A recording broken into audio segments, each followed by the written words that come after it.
महाशिवरात्रीची कथा. महाशिवरात्रीची ही कथा अतिशय परम पावन आणि पवित्र आहे. या कथेच्या श्रवण किंवा वाचनाने नकळत घडलेली सर्व पापे नष्ट होतात. अशी ही दिव्य कथा जी सूतजीने शौनकादिक ऋषींना सांगितली होती.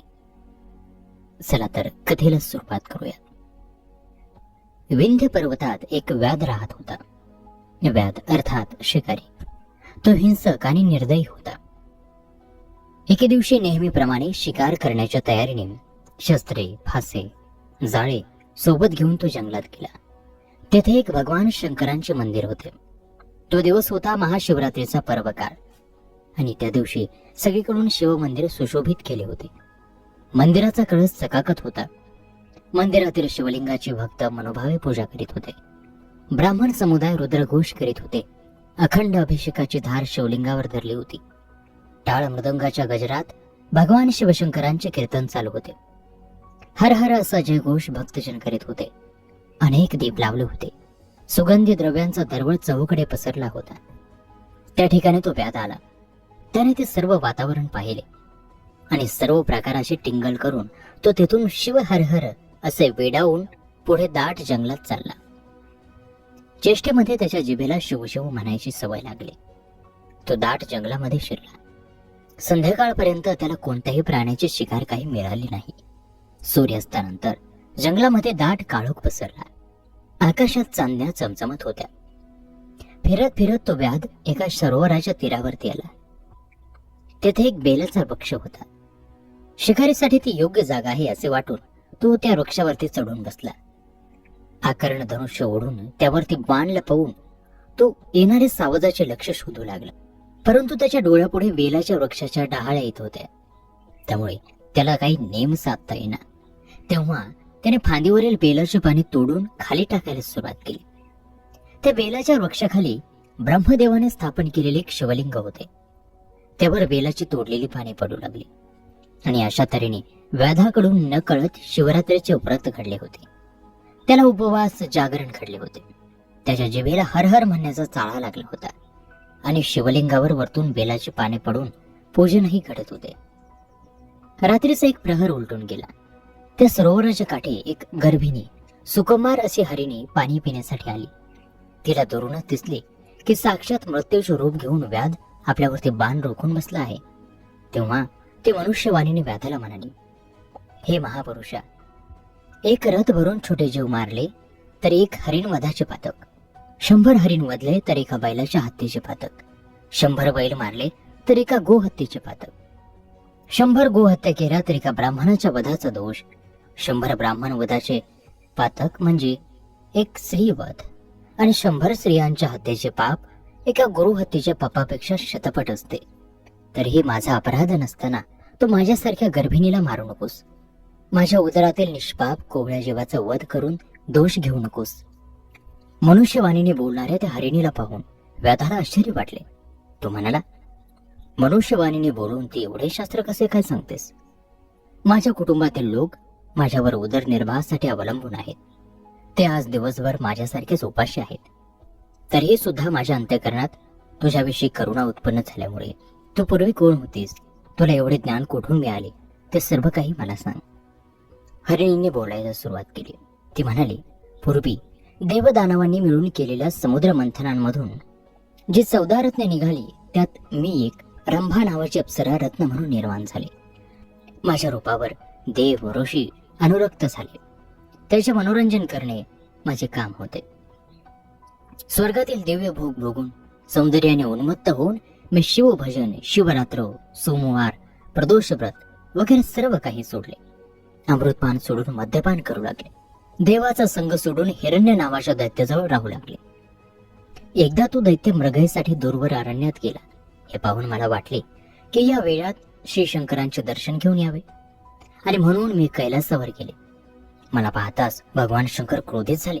माझ्याकडून घडलेल्या अपराधाची शिक्षा म्हणून त्यांनी मला शाप दिला की तू अत्यंत पापिनी असलेले मृत्यूलोकात हरिणी होऊन जन्म घेशील. तुझ्या सख्यांनाही हाच जन्म मिळेल. हिरण्य राक्षस मृग होऊन तुमचा पती होईल. तो शाप ऐकून मी भयभीत झाले आणि श्री शंकरांच्या चरणी क्षमा याचना करून उशाप देण्याची विनंती करू लागले. तेव्हा त्या दयाळू भोळ्या शंकराने मला उशाप दिला. 12 वर्ष पूर्ण झाल्यावर तुम्ही तात्काळ माझ्या चरणी याल.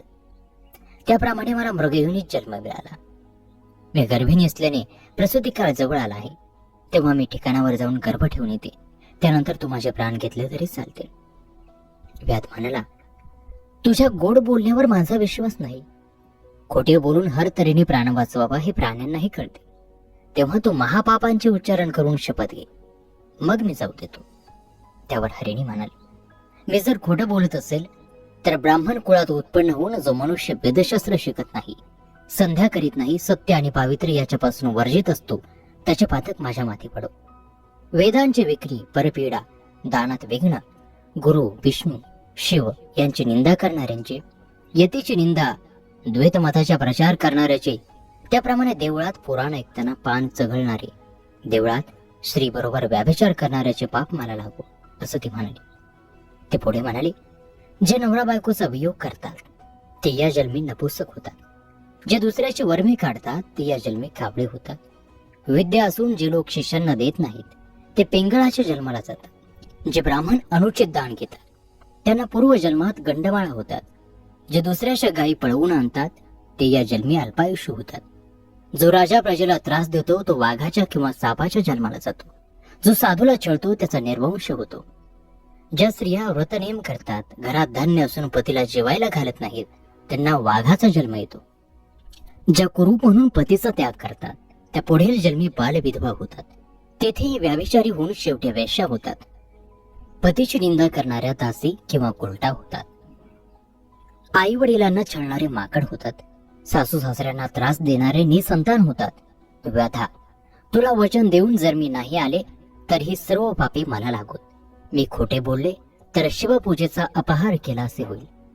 तिचा तो निर्धार आणि शपथ ऐकून व्याधाच्या मनात विश्वास निर्माण झाला.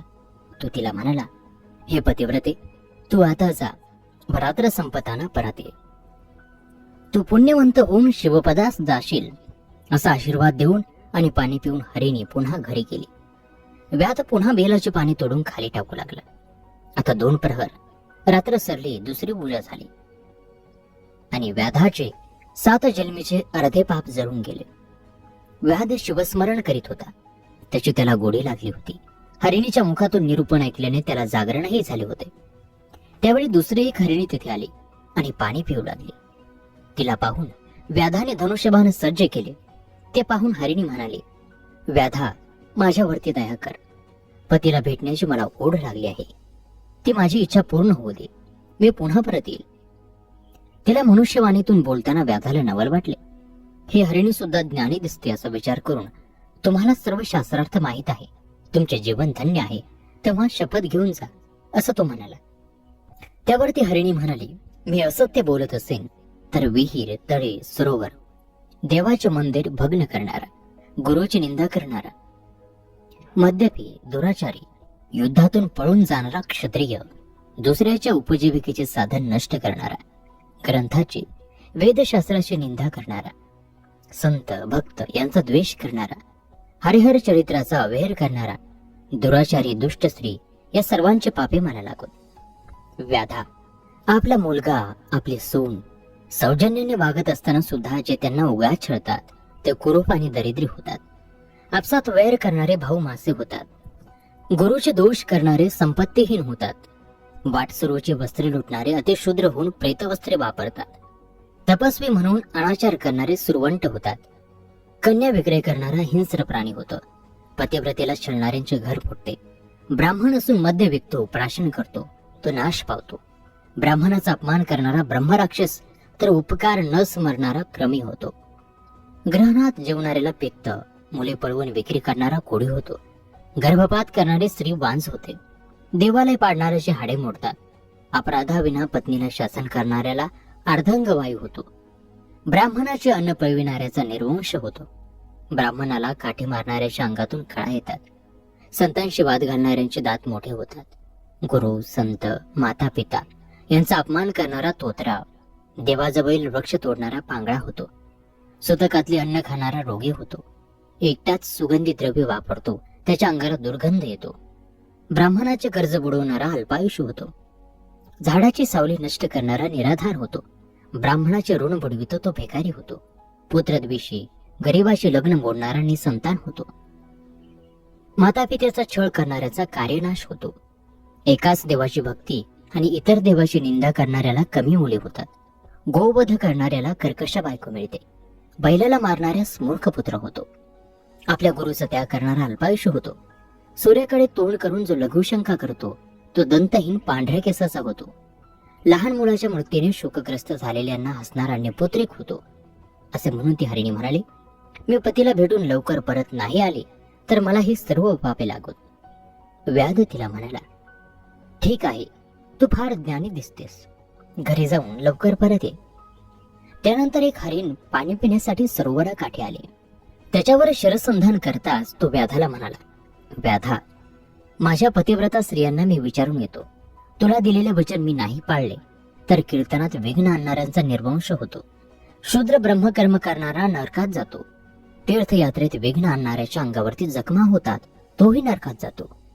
आईवडिलांचा द्रोह करणारे व्याधीग्रस्त होतात, पिशाच्य होतात. गुरुद्रोही भूतयोनीत जातो. भरपूर जेवण घेणाऱ्या सदृढ ब्राह्मणांना हसणाऱ्याला अन्न बेचव लागते.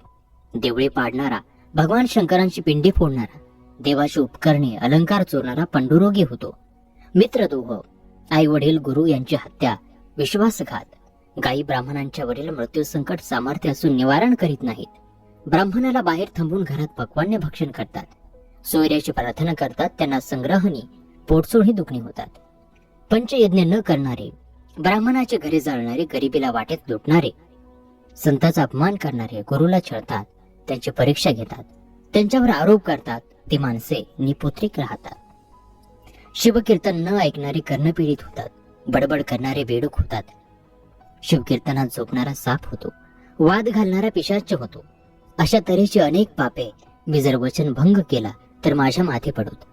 व्याधाला आता शिवनामाची फार गोडी लागली होती. त्याचा कंठ दाटून आला. डोळ्यातून अश्रू ओघळू लागले. बेलाचे पाने खोडून तो खाली टाकत होता. शिवपूजन घडतच होते.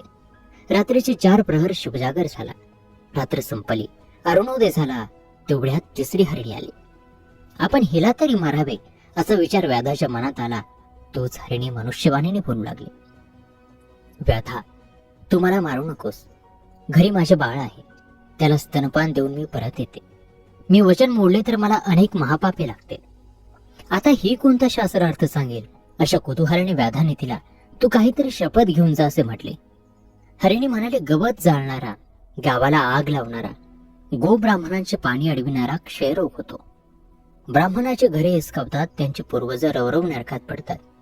आई मुलगा, पती पत्नीमध्ये भांडणे लावणारे, देव ब्राह्मण यांना बंधन न करणारे, कठोर बोलणारे, त्यांचे हातपाय यम तोडतात. चोरटी नजर ठेवणाऱ्यास नेत्ररोग, पुस्तके चोरणारा मुका होतो. भक्ताची निंदा करणारे मुखाचे रोग भोगतात. आई वडिलांना ताडण करणारे लुळे होतात. कृपण सर्प होऊन धनाचे रक्षण करतो. यतेला भिक्षा न घालणारा शिवाच्या कोपाला बळी पडतो. संतती संपत्तीला मुकतो. जेवणावरून ब्राह्मणाला उठविणे सर्वात मोठा अधर्म आहे. पारधी हरिणीला सद्गदित होऊन म्हणाला, तू निशंकपणे घरी जाऊन तुझ्या पाडसाला स्तनपान देऊ नये. त्या हरिणीपैकी पहिली हरिणी प्रसूत झाली. दुसरीने पतीची भेट घेतली. मग हरिण आणि 3 हरिणी व त्यांची पाडसे व्याधाकडे आली. प्रत्येक जण व्याधाला माझी शिकार प्रथम कर असे म्हणू लागले. त्यांची ती बोलणे ऐकून परस्परावरील प्रेम, त्यामागची भावना, व्याधाच्या अंतःकरणात करुणा उत्पन्न झाली. तो झाडावरून उतरून खाली आला आणि हरिणींच्या पाया पडला. तो म्हणाला, तुमच्या मुखातून निरूपण ऐकून माझे जीवन पावन झाले. आता तुम्हीच माझे माता पिता आणि गुरु आहात. संसार लटका आहे. शिवपदी पोहोचण्याची मला ओढ लागली आहे. आणि असे म्हणता क्षणी आकाशातून विमान आले. त्यात पंचवदन दशभुज व्याघ्रांबर नेसलेले तेजपुंज शिवगण बसले होते. किन्नर वाद्य वाजवित होते. विद्याधर गाणी गात होते. देव वर्षाव करू लागले. हरिणाची शरीरे दिव्य झाली. व्याध त्यांना नमस्कार करीत शिवहर मंत्र म्हणू लागला. त्याचा देह दिव्य शिवगणासारखा झाला. हरिणासह सर्वजन विमानात बसले. देव व्याधाची प्रशंसा करू लागले. व्याध शिवपदी पोहोचला. मृगांना तारामंडळात स्थान मिळाले. भगवान व्यासांनी लिंग पुराणामध्ये जे वर्णन केले आहे त्याचे हे प्राकृत मध्ये वर्णन होते. ही महाशिवरात्रीची व्रतकथा श्रवण केल्याने सर्व पापे नष्ट होतात. ही कथा ऐकणारा खरोखरच पुण्यवंत आणि धन्य होतो. अशी ही महाशिवरात्रीची कथा या ठिकाणी समाप्त होत आहे. ही कथा तुम्हाला कशी वाटली सांगायला विसरू नका आणि हो, आणि आपल्या आप्तेष्टांसोबत नातेवाईकांसोबत शेअर सुद्धा नक्की करा. पुन्हा भेटूयात नवीन व्हिडिओत नवीन माहितीसह. तोपर्यंत नमस्कार. ओम नमः शिवाय. धन्यवाद.